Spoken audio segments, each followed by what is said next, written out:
Telangana politics లో సవాళ్లు ప్రతి సవాళ్లు హీటెక్కిస్తున్నాయి. నేతల మాటలు మంటలను రాజేస్తున్నాయి. సీఎం రేవంత్ టార్గెట్ గా బీజేపీ బీఆర్ఎస్ నేతలు విమర్శల వాగ్బాణాలు సంధిస్తున్నారు.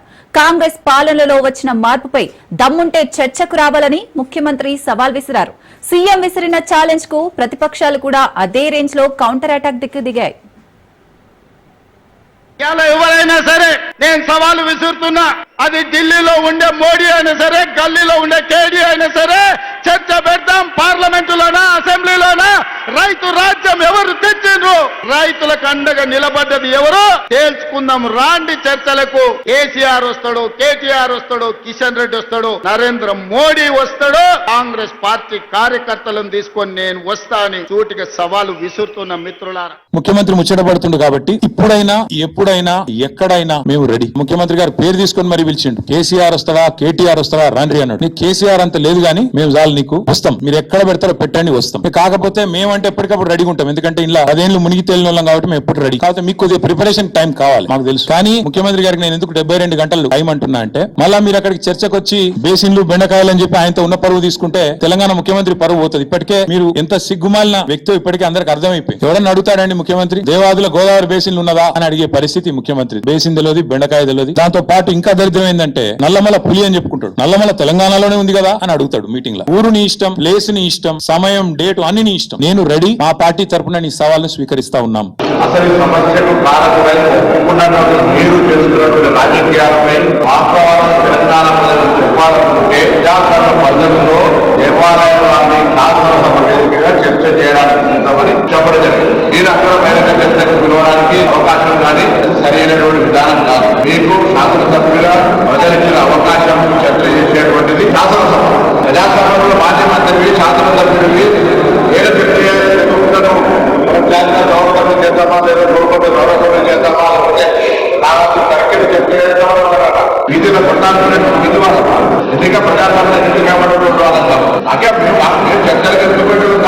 గతంలో ఎన్నికల సమయంలో మేనిఫెస్టో తీసుకొచ్చి ప్రజలను తప్పుదారు పట్టించి ప్రజలకు అనేకమైన వాగ్దానాలు చేసి ఏం చేసింది ఈ రోజు ఈ కాంగ్రెస్ ప్రభుత్వం అని చెప్పేసి నేను ప్రజలు ముందు ఈ ప్రభుత్వాన్ని అడుగుతున్నాను. ప్రభుత్వము ఇప్పటి వరకు చేసింది ఏంది అని అంటే, మా దగ్గర డబ్బులు లేవు, ప్రభుత్వం బికారీ అయిపోయింది, భిక్షం అడుక్కునే పరిస్థితి ఉంది, మీరే చెప్పండి. మీ యొక్క ఉద్యోగస్తులకు జీతాలు ఇచ్చే పరిస్థితి కూడా ఈ ప్రభుత్వానికి లేదని చెప్పి ప్రజల ముందు సిగ్గు లేకుండా ఏడ్చేటటువంటి ఒక ప్రభుత్వం ఇది. యూరియా లేదు, యూరియా కొరత వచ్చింది కాంగ్రెస్ ప్రభుత్వంలో, యూపీఏ ప్రభుత్వంలో. మా దగ్గర యూరియా లేదని చెప్తుంది. ఎక్కడ పోయినాయి? మీకు కేంద్ర ప్రభుత్వం ఇచ్చిన యూరియా ఏం చేశారా? యూరియాని మింగారా, తిన్నారా? రైతులకు యూరియాలు వేయలేని పరిస్థితి ప్రభుత్వం పెట్టింది. ఒక పెద్ద సభ, ఆ సభలో పేరు సామాజిక న్యాయం చేస్తా అని చెప్పి సభలు పెట్టారు. ఏం న్యాయం చేశారండి ఆ సభలో? మోదీని మాత్రమే తిట్టారు, ఆర్ఎస్ఎస్ ని తిట్టారు, బీజేపీని తిట్టారు. అదా మీ సామాజిక న్యాయం? మీరు పెట్టిన సభ ఏంది? మీరు మాట్లాడిన మాటలేంది? ప్రతిపక్ష నాయకుడిగా అసెంబ్లీలో కేసీఆర్ గారే ప్రాతినిధ్యం ఉంది, కేసీఆర్ గారు. కాబట్టి మా సీఎం గారు అసెంబ్లీలో రండి, చర్చించుదాం, సూచనలు చేయండి అని మాట్లాడితే ఫామ్ హౌస్ నుంచి ఆయన బయటికి రానియనట కానీ విదేశాల నుంచి ఉంటావుని వచ్చి నేనున్నా అని మాట్లాడు. ఇలా మీకు అందరికీ గుర్తింపు సమస్య. ఆల్రెడీ మీరు డెడ్ అయిపోయింది మీ పార్టీ. మా సీఎం రేవంత్ రెడ్డి గారు విసిరిన సవాల్కు నీకు కాదు సవాల్, ప్రతిపక్ష నాయకుడిగా మరి 9.5 సంవత్సరాలు ముఖ్యమంత్రిగా చేసినటువంటి మాజీ ముఖ్యమంత్రి గారు రండి, ఎక్కడో ఉండి మాట్లాడడం కాదు, అసెంబ్లీకి రండి, లేఖ పెట్టండి, అసెంబ్లీ సమావేశపరుస్తామని మేమంటే ఆయన డెడ్ లైన్ పెట్టినాం. ఈ డెడ్ లైన్ల కోసం ఇక్కడ ఎవరు వెయిటింగ్ గా లేరు. మేము పెట్టిన డెడ్ లైన్ అసెంబ్లీ వేదిక. అసెంబ్లీకి వచ్చి ప్రజల సమస్యలు చర్చించాల్సినటువంటి అవసరం ఉన్నటువంటి ఒక ప్రతిపక్ష నాయకుడు బయటికి రాకుండా ఆయననేమో ఫామ్ హౌస్ లలో ఉంటారు, మీరేమో విదేశాలలో తిరుగుతారు, మీ చెల్లెనేమో జైలు సమస్యతో ఎదుర్కొంటుంది. నిన్నగాక మొన్న కొన్ని ఇంటర్వ్యూలలో ఆయన అసలు నాకు నాయకుడే కాదు కేటీఆర్ అని. నీతో చర్చించడానికి ఎవరు తగ్గిలేరు ఇక్కడ. ముఖ్యమంత్రి రేవంత్ రెడ్డి గారు పదే కోరుతున్నారు కేసీఆర్ గారిని. కేసీఆర్ గారు ఎట్లా అడగారు? అసెంబ్లీ పెట్టండి నేను వస్తాను ఆయన అన్నాడు. రేవంత్ రెడ్డి గారు అడుగుతున్నారు అసెంబ్లీ పెడతారు, రండి చర్చిద్దామని. మా దగ్గర ఉన్న రిపోర్ట్ ఇది, మీ దగ్గర ఉన్న రిపోర్ట్ మీరు చెప్పండి. ముఖ్యమంత్రిగా అడుగుతున్నాడు, ప్రతిపక్ష నాయకుడిగా మీరు మాట్లాడండి. కేసీఆర్ గారు ఈ సెకండ్ బెంచ్ లీడర్లు ఎందుకు మాట్లాడుతున్నారు? సెకండ్ బెంచ్ లీడర్లు ఎవరు? కేటీఆర్ గారు కానివ్వండి, లేకపోతే హరీష్ రావు గారు. వీళ్ళు సెకండ్ బెంచ్ లీడర్లే కదా. ప్రోటోకాల్ అంటే కేటీఆర్ గారికి ఏమైనా అవగాహన ఉన్నదా? లేదు. కేటీఆర్ గారు ఒక మాట చెప్తున్నా, కేటీఆర్ గారు మీకు పదే అంటున్నారు, మాట్లాడుతున్నారు కదా. రేవంత్ రెడ్డి గారు ఏమంటున్నారు? కాంగ్రెస్ పార్టీ ఏమంటున్నది? అసెంబ్లీ పెడదాం రండయ్యా అని ఈయన అడుగుతుంటే, కంట్రీ క్లబ్ రా, ప్రెస్ క్లబ్ రా, బోర్డ్స్ క్లబ్ రా, అరే అసెంబ్లీ ఎందుకు ఉన్నది మరి? ఇవన్నీ తీసేసి మా అండే కూర్చోండి రోజు. కళ్ళు దుకాణానికి ఒకటి రా అని చెప్పలేడు ఆయన. ఇక అది ఒక్కటి మిగిలింది కేటీఆర్కి. ఇక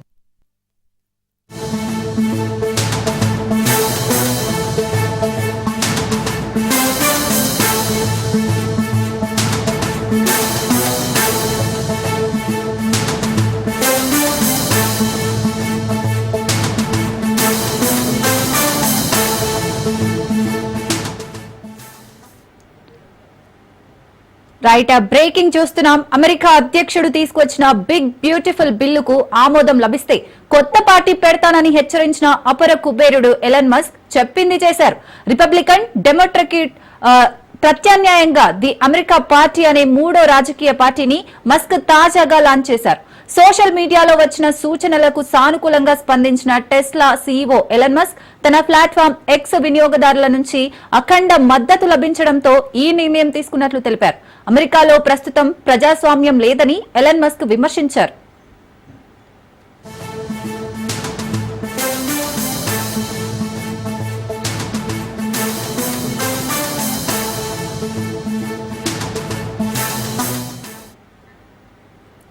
ట్రంప్ తిరిగి అధ్యక్షుడిగా ఎన్నిక కావడానికి మస్క్ $100 మిలియన్ల వెచ్చించారు. అంతేకాకుండా ట్రంప్ అధ్యక్షుడిగా ఉన్న సమయంలో డిపార్ట్మెంట్ ఆఫ్ గవర్నమెంట్ ఎఫిషియన్సీకి అధిపతిగా ఉంటూ ఖర్చులను తగ్గించాలని మస్క్ అనేక కఠిన నిర్ణయాలు తీసుకున్నారు. The one big beautiful bill పేరుతో భారీ పన్ను కోత వ్యయ బిల్లుపై ట్రంప్ సంతకం చేసిన తర్వాత ఈ వారం ఇరువురి మధ్య సంబంధాలు దెబ్బతిన్నాయి. ఈ బిల్లును మస్క్ తీవ్రంగా వ్యతిరేకించారు.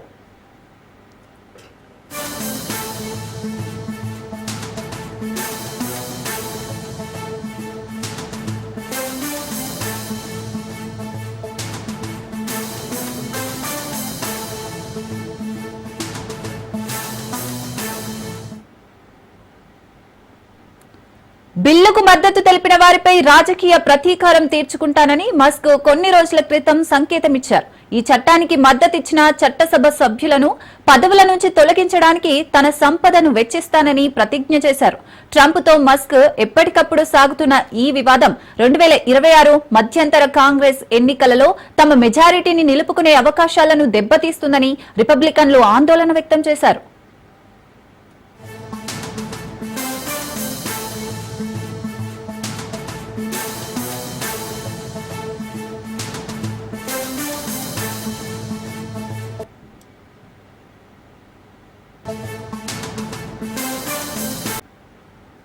లైంగిక దాడుల బాధితుల చిన్నారుల రక్షణ భద్రతా అంశంపై సదస్సులో సీఎం రేవంత్ రెడ్డి పాల్గొన్నారు. చిన్నారులపై లైంగిక హింస కేసులో నిందితులను కఠినంగా శిక్షిస్తామన్నారు సీఎం రేవంత్. సామాజిక మాధ్యమాల విషయంలో జాగ్రత్తగా ఉండాలన్నారు. చిన్నారులు, మహిళల భద్రతకు తమ ప్రభుత్వం అధిక ప్రాధాన్యత ఇస్తోందన్నారు. భరోసా కేంద్రాల ద్వారా బాధితులకు అండగా ఉన్నామని, చిన్నారులపై లైంగిక హింసను అందరూ ఖండించాలన్నారు CM Revanth.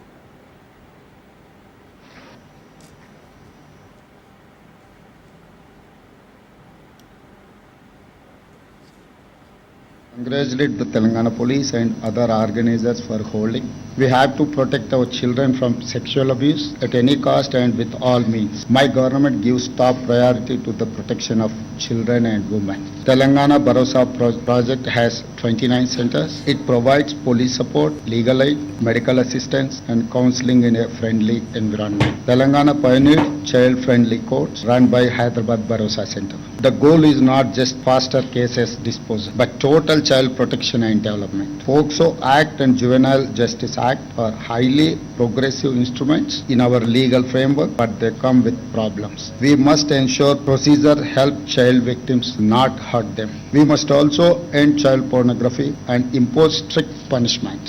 Social media abuse of children must also be treated without mercy for culprits. Our state government is fully ready to take all steps. We must ensure justice and compassion for children not only in courts but also at police stations, child centers and in every step of this process. I appeal to all of you, respected judges, police officers, CWCs, development partners, let us move forward with a shared mission. Justice is not just about conviction. It is about restoration, about dignity and reclaiming childhood. Thank you. Jai Hind.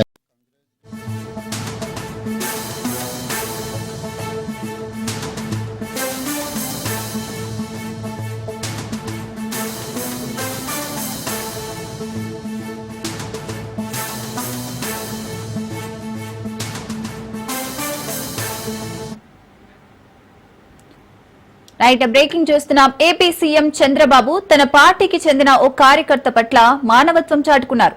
Cancer తో పోరాడుతూ తీవ్ర అనారోగ్యంతో ఉన్న అభిమానికి స్వయంగా video call చేసి పరామర్శించి ఆయన చివరి కోరికను నెరవేర్చారు. రాజమండ్రి రూరల్ నియోజకవర్గంలోని మోరంపూడి జంక్షన్ కు చెందిన ఆకుల కృష్ణ మొదటి నుంచి టీడీపీకి వీరాభిమానిగా ఉన్నారు. చంద్రబాబు అంటే ఆయనకు ఎనలేని అభిమానం.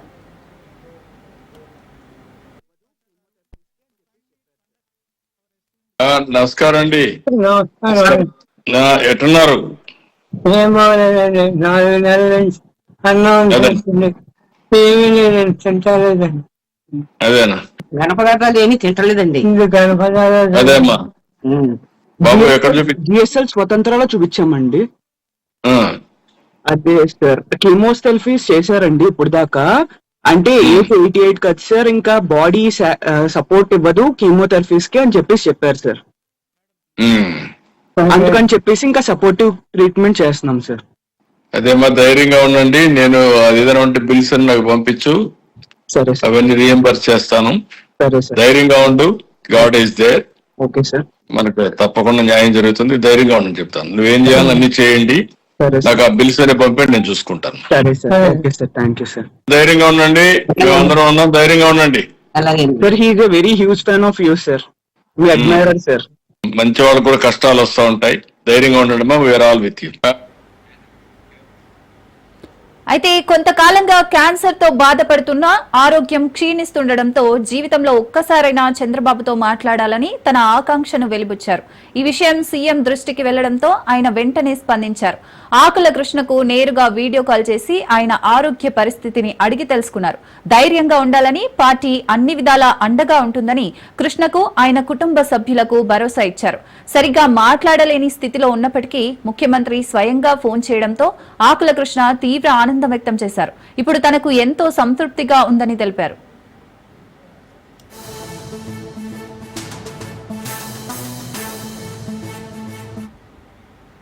ఎట్టున్నారు? ఏం బాగలేదండి. 4 నెలల నుంచి అన్నం తింటుంది. టీవీ నేను తింటలేదండి. అదేనా? ఘనపదార్థాలు ఏమీ తింటలేదండి. ఇది కనపడాలి. అదేమ్మా బాబు ఎక్కడ జిఎస్ఎల్ స్వతంత్రాలో చూపించామండి. అదే సార్ కీమోథెరపీస్ చేశారండి ఇప్పుడు దాకా. అంటే ఏజ్ 88 కదా సార్, ఇంకా బాడీ సపోర్ట్ ఇవ్వదు కీమోథెరపీస్ కి అని చెప్పారు సార్. అందుకని చెప్పేసి ఇంకా సపోర్టివ్ ట్రీట్మెంట్ చేస్తున్నాం సార్. అదేమ్మా ధైర్యంగా ఉండండి. నేను ఏదైనా ఉంటే బిల్స్ అని నాకు పంపించు. సరే సార్. అవన్నీ రీఎంబర్స్ చేస్తాను. సరే సార్. ధైర్యంగా ఉండు. God is there. Okay sir. మనకు తప్పకుండా న్యాయం జరుగుతుంది. ధైర్యంగా ఉండని చెప్తాను. నువ్వేం చేయాలి అన్ని చేయండి. సరే నాకు ఆ బిల్స్ అనే పంపండి, నేను చూసుకుంటాను. సరే sir. Okay sir. Thank you sir. ధైర్యంగా ఉండండి. మేమందరం ఉన్నాం. ధైర్యంగా ఉండండి. అలాగే sir. He is a very huge fan of you sir. We admirer sir. మంచి వాళ్ళకు కూడా కష్టాలు వస్తూ ఉంటాయి. ధైర్యంగా ఉండడమా. We are all with you. నమస్కారం అండి. అమరావతి నిర్మాణ పనులను వేగవంతం చేసే దిశగా ప్రభుత్వం కీలక అడుగు వేసింది. మరో 20,000 ఎకరాలకు పైగా భూమిని సేకరించేందుకు సిఆర్డీఏ అథారిటీ ఆమోదం తెలిపింది. సీఎం చంద్రబాబు అధ్యక్షతన ఉండవల్లిలోని నివాసంలో జరిగిన 50వ సిఆర్డీఏ అథారిటీ సమావేశంలో ఈ నిర్ణయం తీసుకున్నారు. ఈ సమావేశంలో మొత్తం 7 ప్రధాన అంశాలపై చర్చించి ఆమోద ముద్ర వేశారు. ఇందులో భాగంగా అమరావతి, తుళ్లూరు మండలాల్లోని 7 గ్రామాల్లో కలిపి మొత్తం 20,494 ఎకరాల భూమిని సమీకరించాలన్న ప్రతిపాదనకు అథారిటీ పచ్చజెండా ఊపింది. దీంతో పాటు రాజధానిలో అభివృద్ధి పనులను పరుగులు పెట్టించేందుకు మరికొన్ని నిర్ణయాలు తీసుకున్నారు.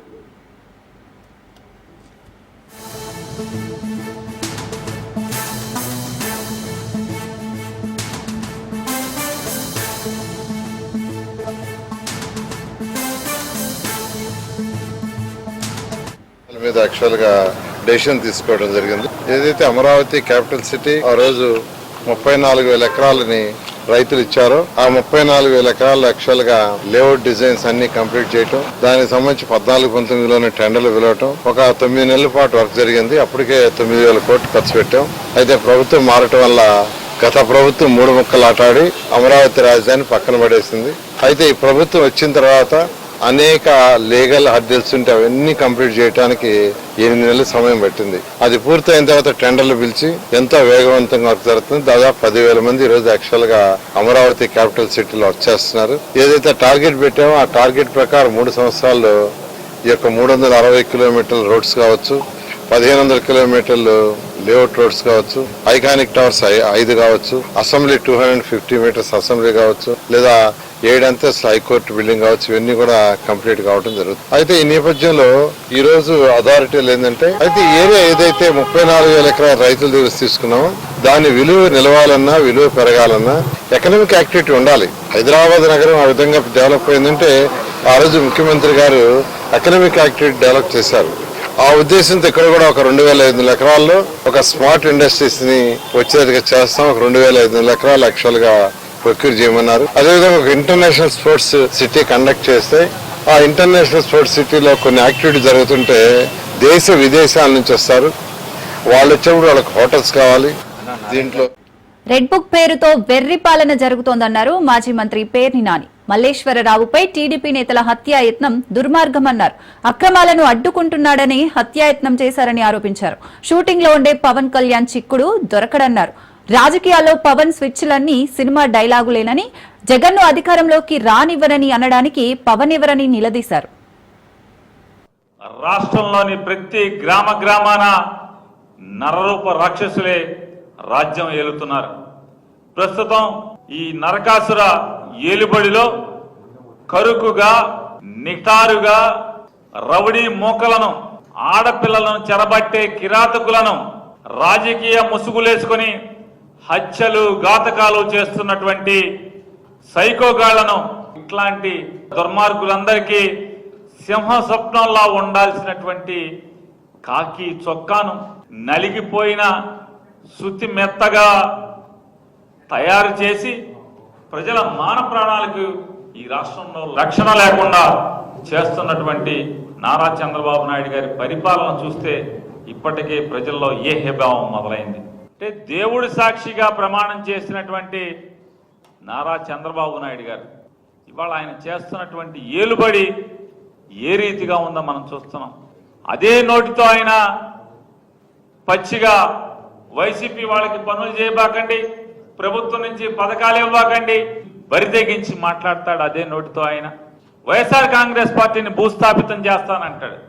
అధికారుల్ని మా పార్టీ వాళ్ళకి పనిచేయమని మాట్లాడతాడు. దైవ సాక్షిగా ప్రమాణం ఏం చేశాడు? ఇవాళ సంవత్సర కాలంగా ఎలా పరిపాలిస్తున్నారు? ఏం పరిపాలిస్తున్నారు?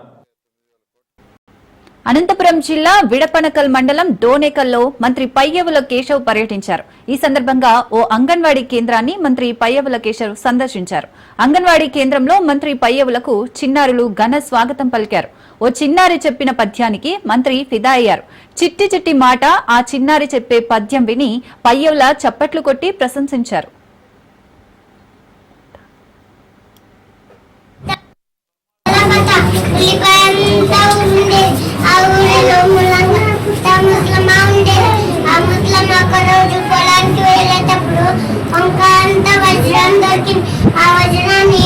చూడకూడదని వాళ్ళకురంతా పేపర్లో చుట్టి ముస్లిం దాచడం కిటికించి దొండకాంత దొంగ చూసి బీర్కాంత బీరు హవాల కొట్టి వంకాంత వజ్రాన్ని దొంగలించారు. అప్పుడు ముస్లిం చూసి వెంటనే కొట్టకాంత పోలీస్కి చెప్పి ఆ పోలీసు జీప్ వేసుకుని వచ్చి దొండకాంత దొంగని పట్టుకొని జైలుకేసి తడకాంత తాళం పెట్టినాడు. వంకాంత వడ్రాన్ని ఇప్పించుకొని పొలంకంతా ముస్లింకి ఇచ్చారు. ఆ ముస్లిం సంతోషంగా ఇప్పించుకొని ఇంటికి వెళ్ళి ఉల్లిపాయంతా ఉండే ఆ ఊరిలో ముస్లిమా ఉండే. ఆ ముస్లిం ఒక రోజు పొలానికి వెళ్ళేటప్పుడు వంకాంత వజ్రం దొరికింది. ఆ వజ్రాన్ని ఎవరు చూడకూడదని వాళ్ళకురంతా పేపర్లో చుట్టి ముస్లిం దాచడం కిటికించి దొండకాంత దొంగ చూసి బీర్కాంత బీరు హవాల కొట్టి వంకాంత వజ్రాన్ని దొంగలించారు. అప్పుడు ముస్లిం చూసి వెంటనే కొట్టకాంత పోలీస్కి చెప్పి ఆ పోలీసు జీప్ వేసుకుని వచ్చి దొండకాంత దొంగని పట్టుకొని జైలుకేసి తడకాంత తాళం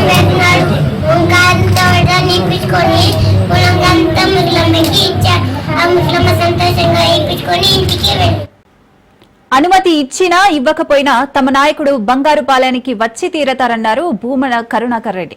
భద్రతా కారణాల రీత్యా 9న జగన్ పర్యటనకు అనుమతి లేదని పోలీసులు అంటున్నప్పటికీ ఆ కారణంగా తమ నాయకుడు పర్యటనను వాయిదా వేసుకోరని భూమన తేల్చి చెప్పారు. జగన్ పర్యటనలో పాల్గొంటే క్రిమినల్ కేసులు పెడతామంటూ పోలీసులు మామిడి రైతుల్ని, వైసీపీ శ్రేణుల్ని హెచ్చరిస్తున్నారని భూమన ఆరోపించారు. ఎవరెన్ని అడ్డంకులు సృష్టించినా జగన్ పర్యటన విజయవంతం అవుతుందని ఆయన అన్నారు. మీరు ఎన్ని ఆటంకాలు కలిగించినా జగన్మోహన్ రెడ్డి గారు రావటం తథ్యం. జగన్మోహన్ రెడ్డి గారి పర్యటన వాయిదా పడలేదు, రద్దు కాలేదు. 9వ తారీఖున జగన్మోహన్ రెడ్డి గారు బంగారుపాలెం వస్తున్నారు. మీరు రైతుల్ని బెదిరించిన రైతులు కూడా చాలా మంది మేము స్వచ్ఛందంగా వచ్చి మాకు జరిగినటువంటి అన్యాయం ఇది అని తెలియజెప్తామని వాళ్ళు సిద్ధంగా ఉన్నారు. టి కుమార్ అనేటువంటి తుమిండ విలేజ్, చిత్తూరు మండలం సంబంధించిన ఒక రైతు ఇక మామిడి పండిస్తే ఇక గిట్టుబాటు ధర రాదు, ఇంకా ఆత్మహత్యలే శరణ్యం మనకి, కనుక ఈ చెట్లు కొట్టేసుకుందాము అని ఆయన చెట్లు కొట్టేసుకుంటే వెనువెంటనే ఫారెస్ట్ అధికారులు అక్కడ వాలిపోయి ఆ కుమార్ అనే అతన్ని ఒక రోజంతా నిర్బంధించి భయపెట్టి, ఏం జగన్మోహన్ రెడ్డి పర్యటనకు వస్తాడని నువ్వు ఈ రకంగా చేస్తున్నావా అని బెదిరించి నీ కథ చూస్తామనని ఈ మామిడి రైతు మీద పడి ఆయనకు 16 చెట్లకు గాను 12,750 రూపాయలు ఫైన్ వేశారు. 4వ తారీఖున, ఈ నెల 4వ తారీఖున ఒక రోజంతా నిర్బంధించి భయపెట్టి నీ కథ తేలుస్తామని అతని మీద దాడి చేసినట్టుగా చేసి ఫారెస్ట్ అధికారులు 12,500 రూపాయలు. ఈ పరిస్థితి ఈ రాష్ట్రంలో ముఖ్యంగా మామిడి రైతాంగానికి వీళ్లు చేస్తున్నటువంటి దారుణం.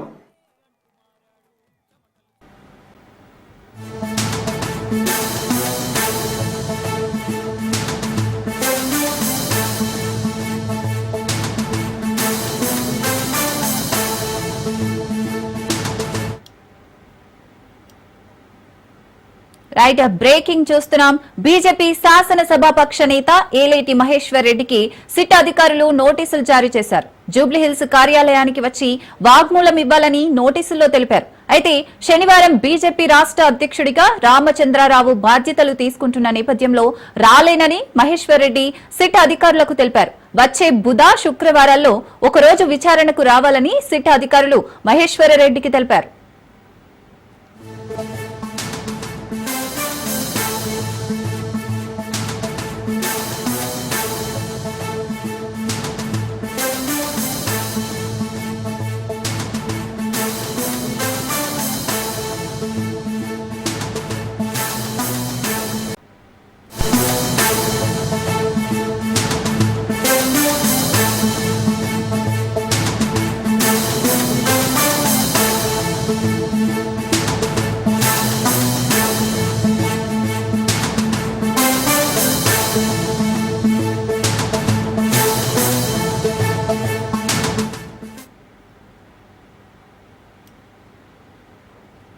రైట్, పాషమైలారం ప్రమాదం జరిగి 7 రోజులు అవుతున్నా ఇంకా 9 మంది కార్మికుల ఆచూకీ లభించలేదు.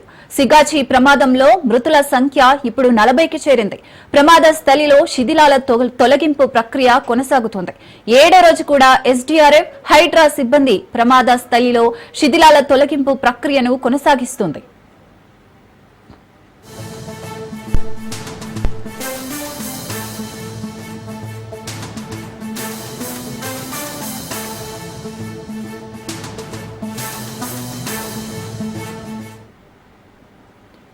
ప్రమాదం జరిగిన ప్రాంతంలో రెస్క్యూ టీమ్స్ తవ్వకాలు జరుపుతున్నట్లుగా తెలుస్తోంది. ఇప్పటి వరకు ఆచూకీ దొరకని 9 మంది కోసం భూమిలో అవశేషాలు దొరుకుతాయేమోనని ప్రయత్నం చేస్తున్నాయి. హెల్ప్ డెస్క్ దగ్గర బాధిత కుటుంబ సభ్యులు పడిగాపులు కాస్తున్నారు. తమ వారి జాడ చెప్పాలంటూ ఎస్పీ పంకజ్ తో బాధితుల వాగ్వాదానికి దిగారు.